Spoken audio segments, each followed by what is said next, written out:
Salut! Au sommaire de Grand Tourisme, l'essai de l'Infiniti Q70 dans sa version 2.2 Sportec. À son volant, Jérôme Vassia, tout heureux de vous retrouver dans cette berline de 4,94 m, aussi voluptueuse que saillante. Côté actu, Hyundai présente le Tucson. Avec lui, le Coréen retourne vers le futur en gardant seulement le nom emblématique dans le segment des SUV. Car le Tucson est 100% nouveau. Enfin, côté sport, direction le circuit de Manicourt où le GT Tour fait sa rentrée. En attendant plus d'une seconde à perdre, contact, c'est parti!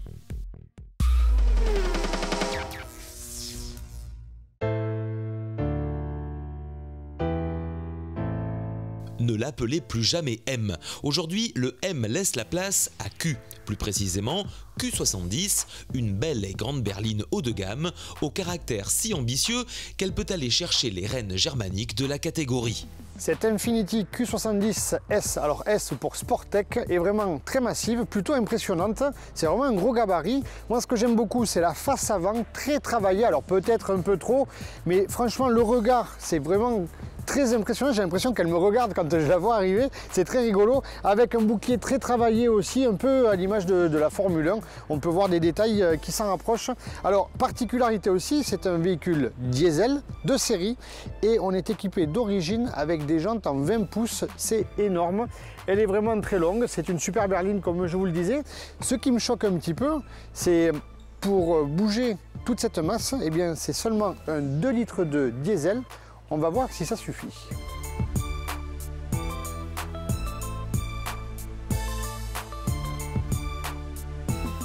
Il n'y a pas à tortiller, je suis fan de l'intérieur, le cuir, la forme des sièges, avec même les haut-parleurs Bose intégrés directement juste à côté des oreilles pour un son peut-être Dolby Surround, je sais pas, 5 points quelque chose. Ensuite, le tableau de bord est très bien fait, même si c'est très élégant, vous le savez, je suis pas très fan du laqué. Il y a déjà de la poussière, des traces de doigts, et ça me stresse un petit peu. Alors, des options et des boutons de partout. On a le détecteur de franchissement de ligne, le détecteur d'angle mort, on a le volant chauffant, on a les sièges chauffants ou réfrigérants, une super sono je pense, la petite horloge nacrée Infiniti très classe, le grand écran, le pavillon noir, le toit ouvrant, je suis fan, j'adore, je pense que ça va être un bon essai bien reposant pour moi.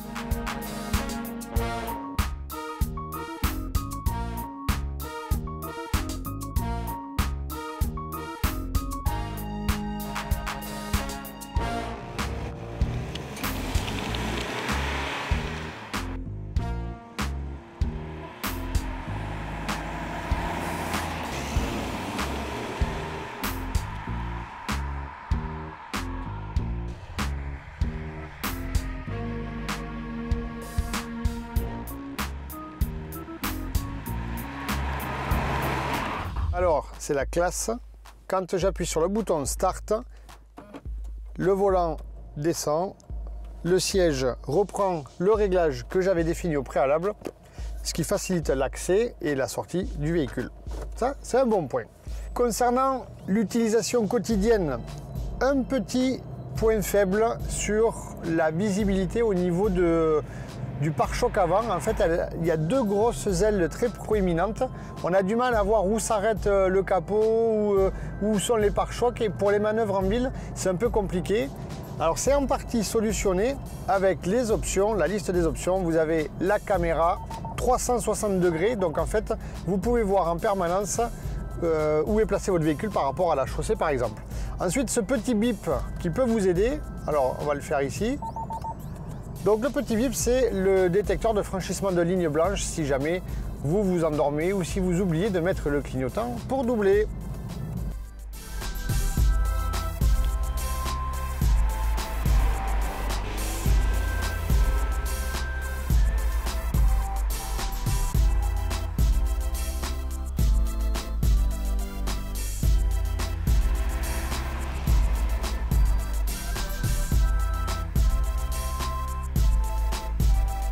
Pour la partie moteur boîte de vitesse, alors le 2 litres de diesel est un peu juste en puissance pour la masse du véhicule. Clairement, pour ce standing, je pense que le conducteur, l'acheteur a envie d'avoir plus de puissance, plus de couple. Et du coup, cette petite cylindrée est synonyme de consommation un peu élevée par rapport à d'autres véhicules de la gamme. Et puis surtout, je trouve que c'est un peu bruyant. Sur les relances, je suis un peu étonné, un peu surpris de cette insonorisation. La boîte de vitesse automatisée 7 rapports fonctionne très bien, les passages se font en douceur. Et par contre, les palettes au volant, pour moi, c'est du superflu sur ce genre de véhicule.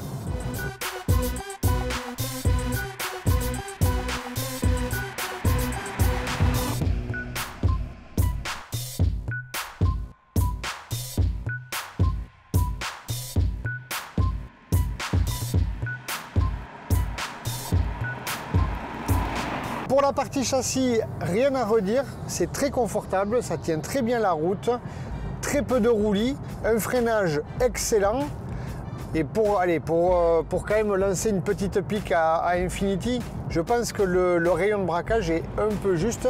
Sur certains ronds-points très serrés, ça passe tout juste en ville, donc un petit mauvais point.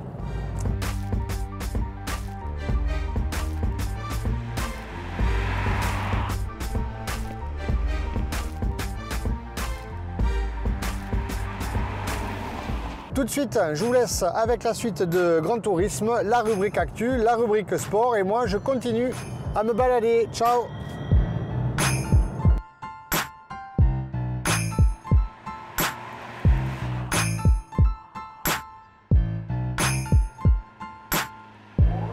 Infiniti Q70 à partir de 44 950 €.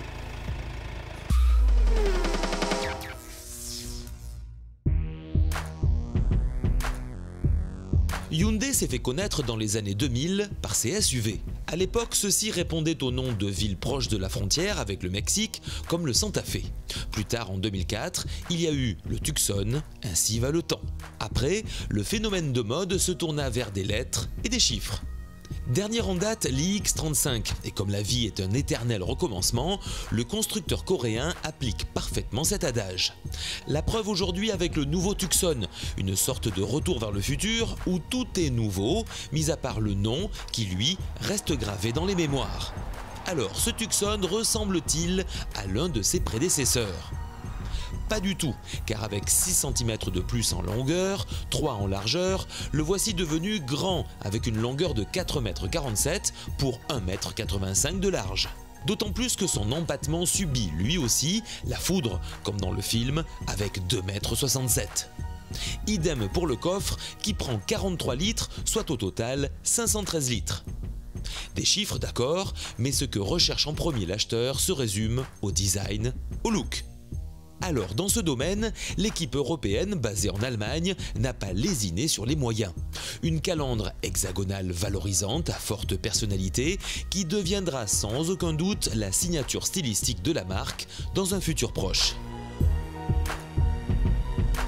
Puissance et dynamisme s'associent pour offrir un profil râblé qui donne envie de découvrir la sportivité de l'arrière, accentuée par des feux qui s'étirent vers le milieu du haillon électrique. À l'intérieur, que de place. Avec un tel empattement, tout devient facile. À cela s'ajoute du confort par des sièges chauffants et ventilés aux multiples réglages.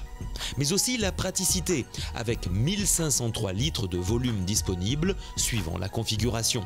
Enfin, côté motorisation, 2 versions essence de 132 et 177 chevaux, plus 2 moteurs diesel CRDI avec 3 puissances, 115, 136 et 185 chevaux. Et pour contenter un maximum de clients, le nouveau Tucson existe en boîte auto ou manuel 6, mais aussi en version 2 ou 4 roues motrices. À cela s'ajoute un équipement pléthorique par l'introduction de nouvelles technologies en matière de sécurité active et passive. Mais aussi un toit panoramique ouvrant sur 49 cm et un GPS connecté de 8 pouces avec des mises à jour gratuites pendant 7 ans. Et côté personnalisation, le nouveau Tucson de Hyundai propose 4 finitions avec une palette de 11 coloris, le tout avec une garantie de 5 ans, kilométrage illimité. Agréable à conduire, confortable, efficace et pratique à vivre, le nouveau Tucson de Hyundai a tout pour séduire une clientèle qui se projette dans le futur. Gamme Hyundai Tucson à partir de 22 750 €.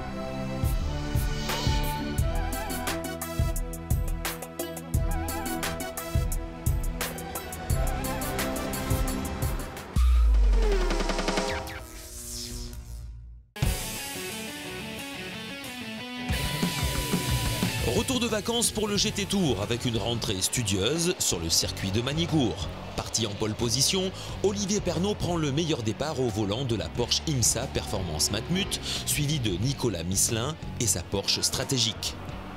Troisième sur la grille, Philippe Gioc rétrograde au 10e rang après un départ mouvementé à bord de la Ferrari AK ASP numéro 20. Cela profite au Ferrari Sport Garage numéro 6 et 9 de Stéphane Lémeret et Maxime Piala.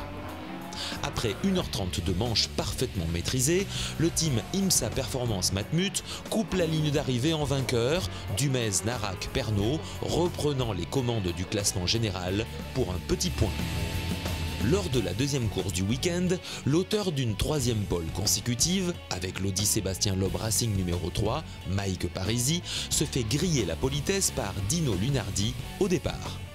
Au volant de la seconde Ferrari du team Duquesne, Anthony Beltoise est quant à lui devancé par Morgan Moulin-Trafort sur Ferrari AK ASP numéro 20.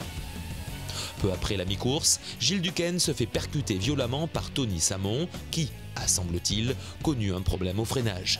Les deux pilotes sont contraints à l'abandon et cela profite à Sacha Bottemann, 5e derrière Fabien Barthez, malgré sa pénalité. À l'entame du dernier relais, Romain Brandella est suivi de Philippe Gioc et David Hallyday, qui ne tardent pas à se mettre en route. Il passe Gioc à 25 minutes du terme et ne s'arrête pas en si bon chemin. Il attaque avec succès Brandella à moins de 20 minutes de la fin. C'est le dépassement de la gagne puisqu'il ne sera plus rejoint. Les positions sont en effet bien établies. Le Sébastien Loeb Racing file vers la victoire, la deuxième de l'année, pour Mike Parisi, Philippe Gaillard et David Hallyday. Prochain rendez-vous, le Circuito de Navarra en Espagne. Salut et à la semaine prochaine.